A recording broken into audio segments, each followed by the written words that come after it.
Many people were shocked when Joseph Biden's national strategy for countering domestic terrorism warned of the threat of anarchist violent extremists, described as those who violently oppose all forms of capitalism, corporate globalization, and governing institutions.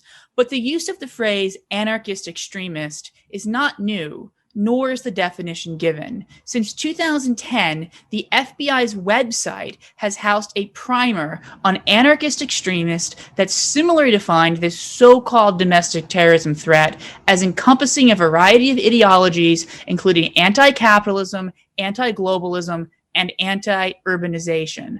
Sometime around 2019, the term anarchist extremist was folded along with militia extremist, sovereign citizen extremist, and Puerto Rican national extremists into the new category of anti-government or anti-authority violent extremism, which is disturbingly defined as the potentially unlawful use or threat of force or violence in furtherance of ideological agendas derived from anti-government or anti-authority sentiment, including opposition to perceived economic, social, or racial hierarchies or perceived government overreach, negligence, or illegitimacy. Defenders of the FBI would argue that all of these definitions stress the unlawful use of force or threat of violence, and therefore don't actually represent a threat to people solely engaged in First Amendment protected speech. So what's the big deal? And is there cause for concern?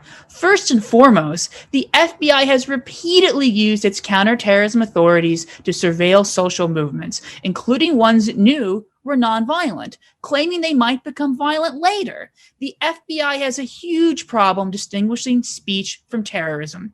So using definitions of terrorism that so heavily rely on First Amendment protected points of view only sends the message that certain types of speech are indicators of terrorism and thus require scrutiny, a message FBI agents in field offices have clearly already gotten loud and clear.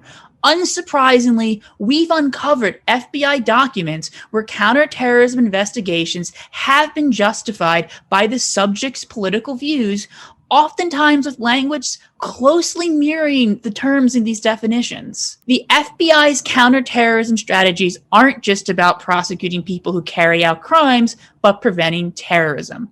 While that may sound noble, after all, who wouldn't want to stop senseless violence before it occurs? The FBI's preventative framework centers around something called radicalization theory. Radicalization theory is based on the debunked and discredited belief that there's a set path to becoming a violent extremist, and that one of the steps along the way is adopting ideas the FBI doesn't like. So if anti-government, anti-authority violent extremists are a major threat, and they violently oppose a social, economic, and racial hierarchies, then the first step to becoming a violent anti-authority extremist, it's opposing social, racial, and economic hierarchies.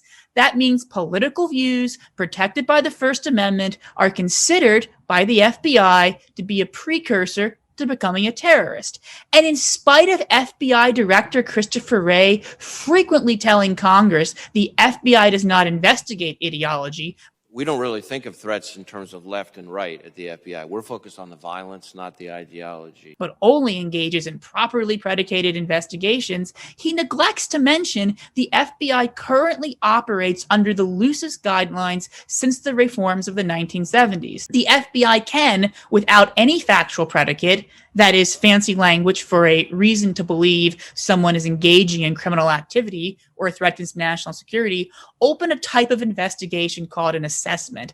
Assessments can use extremely intrusive techniques such as informants and infiltrators, going through trash, and conducting physical surveillance.